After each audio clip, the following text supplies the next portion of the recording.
Capítulo 8. Cuando vuelva el invierno. Parte 1. Seiman eligió una casa en ruinas para esconderse. Estaba en el extremo opuesto de la aldea de la cabaña del pescador que habían utilizado anteriormente. Fiel a su naturaleza precavida, había abandonado el otro edificio por si alguien ya lo había descubierto. Ni qué decir tiene que el medio muerto Glenn y el casi demente Suin estaban allí, pero también había alguien nuevo. Gemelo. El mismo hombre que había lanzado una daga a la espalda de Egbert en la Laguna Negra sabía que él era el único de todo el quinteto que seguía siendo humano, pero esa constatación solo sirvió para darle más ganas de seguir en la lucha. Costara lo que costara, iba a conseguir esa cuenta. Sin embargo, seguía siendo un misterio para Twin quién tenía la cuenta ahora. La única información que tenía era que Sin y Egbert habían perseguido a Dean para arrebatársela, pero solo Egbert había regresado y había dicho que Sin había sido asesinado. Siendo así, debería haber estado en posesión de como siempre, pero en la Laguna Negra, el cazador de vampiros les había dicho que no tenía el avalorio, y no era ni una mentira ni un farol por su parte. Los instintos de Gemelo le decían que no mentía, pero si no la tenía, ¿quién la tenía? Lo que Twin había decidido hacer era seguir a Egbert y ver qué hacía el gigante. De vuelta a la Laguna Negra, Gemelo no había huido de inmediato, sino que se había quedado para vigilar todos los movimientos de Egbert. Aunque había intentado ponerse en contacto con su compañero que se había escondido en casa de Suin, no había recibido respuesta alguna, y Gemelo decidió que eso significaba que su hermano había sido asesinado. Siguiendo a Egbert hasta la cita con Seiman y Glenn, también supo dónde estaba su cabaña de pesca, y vio con sus propios ojos el horrible destino que les había ocurrido a los tres. Siguiéndole sigilosamente, incluso había observado desde lejos el enfrentamiento en el Cao. Todo esto había sido posible gracias a las habilidades de Gemelo. Borrando todo rastro de su presencia, también se mantuvo a sotavento en todo momento. La única razón por la que Seiman se había percatado de su presencia fue porque, mientras lo seguía, había pisado unos escombros arrojados al suelo por el terremoto. Al notar el ruido, Seiman no había hecho nada, sino que continuó caminando de vuelta a su escondite. Allí acechó a Gemelo, abalanzándose sobre él sin mediar palabra y marcándole con su diabólico beso. Justo a tiempo, dijo Seiman. Mientras se lamía la sangre que goteaba de sus labios, le dedicó a Gemelo una sonrisa que habría helado lo que quedaba en sus venas. Desde que Bart fue asesinado, estaba pensando en cómo podría usar a alguien más para llevar nuestras maletas. Y tus habilidades aún podrían ser útiles en nuestra batalla. Y entonces la hechicera cambió su mirada entre Suin y Glenn, donde yacían en el suelo, mientras una expresión de indescriptible maldad tomaba forma en su rostro. ¿Está muerto el cazador? No, no puede estarlo. Un hombre como él podría superar algo así sin un rasguño. Seguro que volveremos a enfrentarnos a él. Riéndose, añadió, y tendré a esta mujer en forma para cuando lo hagamos. La única razón por la que Suin había estado a salvo bajo la custodia de Seiman hasta ahora era que la seductora había estado demasiado preocupada por Glenn como para siquiera pensar en beber la sangre de la mujer. Pero ahora no había nada que pudiera detenerla. ¿Acaso la psique noble, que Egbert había mencionado no significaba nada para ella? Con los ojos llameantes teñidos del sangriento tono del odio, Seiman empezó a caminar lentamente hacia Suin como una pálida serpiente que se desliza hacia un insecto hermoso y paralizado. Detente, incluso cuando se dio cuenta de que la insípida voz que parecía arrastrarse por el suelo era la de Glenn, Seiman no se volvió. ¿No puedes? Gimió el espadachín. No toques a la mujer, ya he tenido bastante, espetó Seiman. ¿No quieres triunfar sobre el cazador? 2 veces has luchado contra él, y 2 veces has perdido. Incluso después de conseguir la sangre de la nobleza. Sin embargo, la tercera vez será diferente. Me encargaré de que ganes. Pero para ello, es esencial que convierta a esta mujer en nuestra marioneta. No lo hagas, le dijo Glenn a Seiman.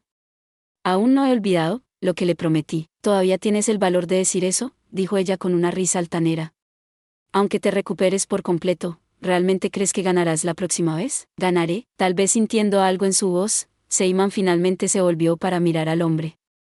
En su pálido rostro de cadáver, solo sus ojos despedían luz de sangre. En ese momento, ocurrió lo más extraño. Seiman sonrió.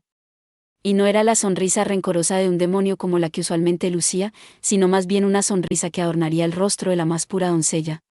Se acercó a Glenn como si Suin, que yacía en el suelo, hubiera sido olvidada por completo. ¿Y puedo depositar mi confianza en ti?, preguntó en tono suave, con la misma dulzura en la mirada. ¿Cuando todo esto termine?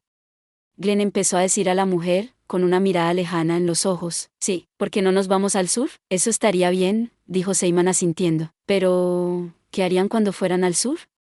Incluso si Glenn lograba matar a ningún lugar del mundo sería seguro para estos dos que habían recibido el beso de la nobleza. Se habían unido a una familia cuyo día hacía tiempo que había pasado. Seaman miró el pecho de Glenn, la hemorragia se había detenido. Todo lo que tenía que hacer era beber un poco de sangre humana fresca, y rápidamente se recuperaría por completo. Cuando miró a Gemelo, que estaba de pie junto a la puerta, su acostumbrada crueldad volvió a su mirada con la velocidad del rayo. «Ven aquí», le ordenó en voz baja. Su voz tenía el timbre de la sangre. Gemelo se movió. Pero también lo hizo otra cosa. Glenn se sentó derecho, como si le hubieran tirado de una cuerda. La puerta de su destartalada casa se había abierto lentamente. Cuando Seaman se dio cuenta de quién era la figura que estaba de pie en el marco rectangular, chilló: «¿Profesor Krolok? Oh, ¿te acuerdas de mí?», rió la figura embosada. Sin duda era el profesor. ¿Pero qué demonios había pasado?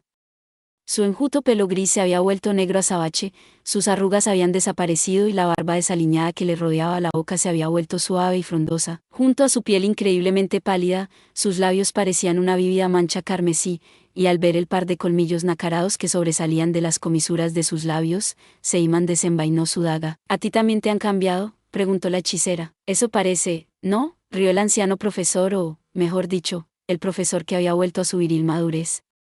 Cada centímetro de él parecía irradiar una intensa vitalidad, e incluso Seaman no podía mirarlo directamente a los ojos.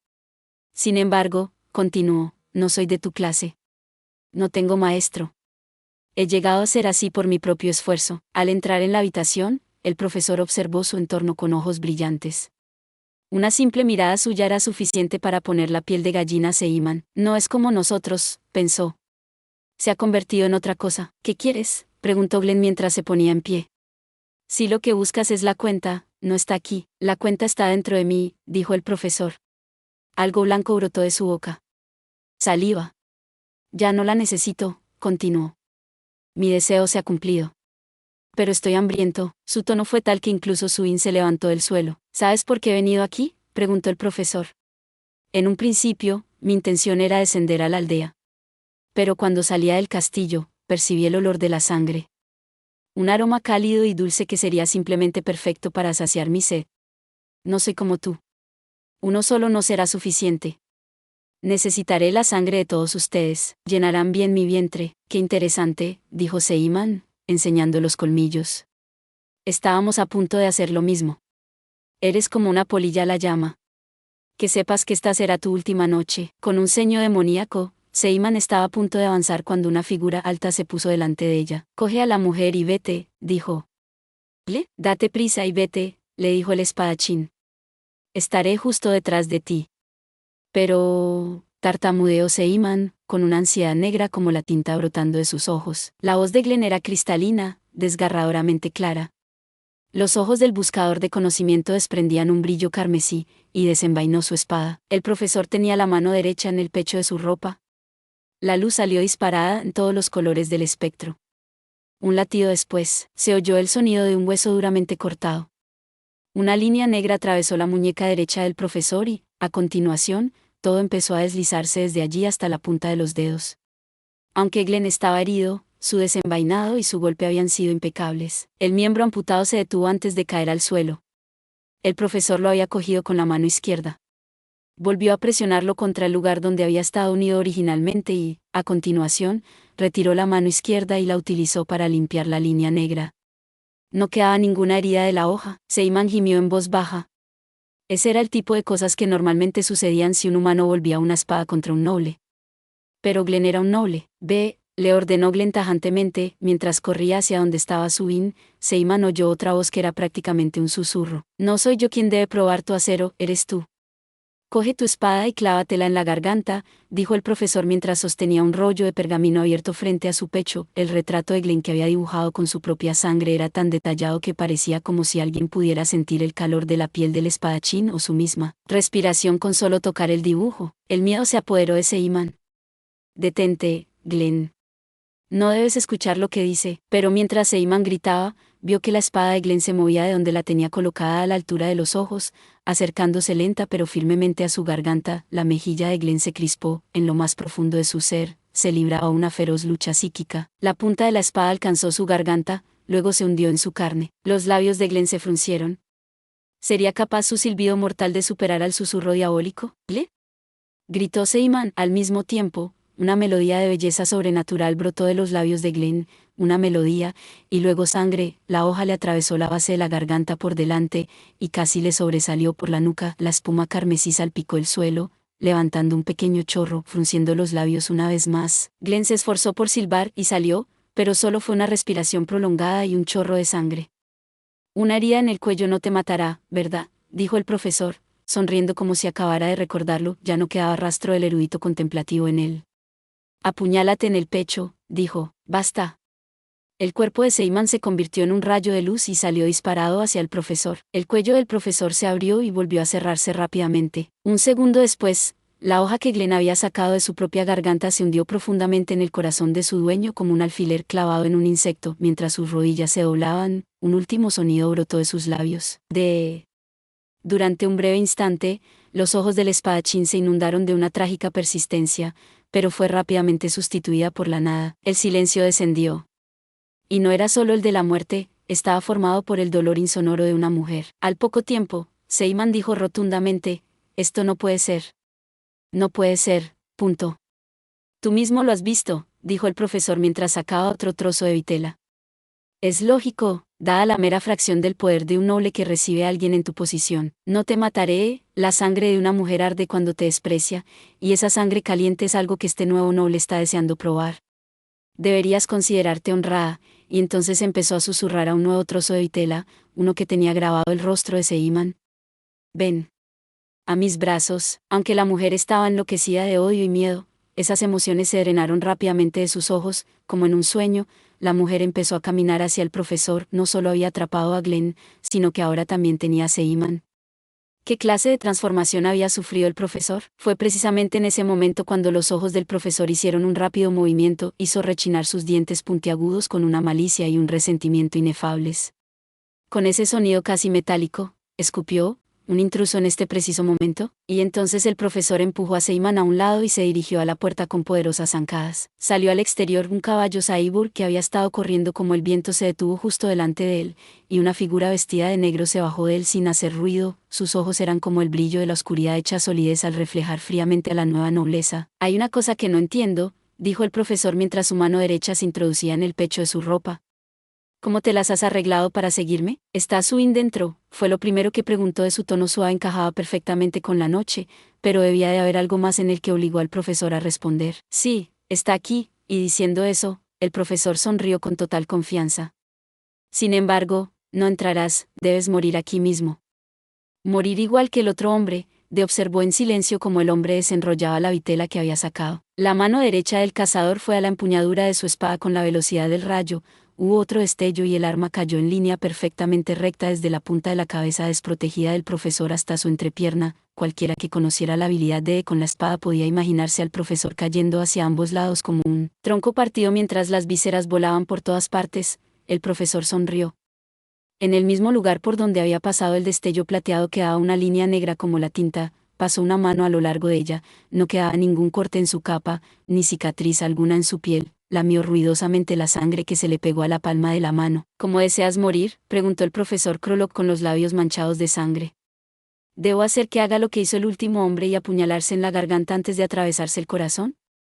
No, debo asegurarme de que la tuya sea una muerte mucho más dolorosa, como castigo por interferir en mi alimentación. Ahora, toma esa espada y ponla en tu cuello. Vas a cerrarlo lentamente. No te detengas ni siquiera cuando toques hueso. Sigue así hasta que te hayas cortado la cabeza por completo. Incluso antes de que el profesor sufriera esta espeluznante transformación en el laboratorio subterráneo de Mainstar, su poder había convertido a Seyman en su juguete, y después del cambio había llegado a matar a Glenn. Contempló embelesado el extraño lienzo. Un retrato de que el artista había dibujado con su propia sangre yacía allí en todo su esplendor. Exquisito, dijo el profesor Krolok.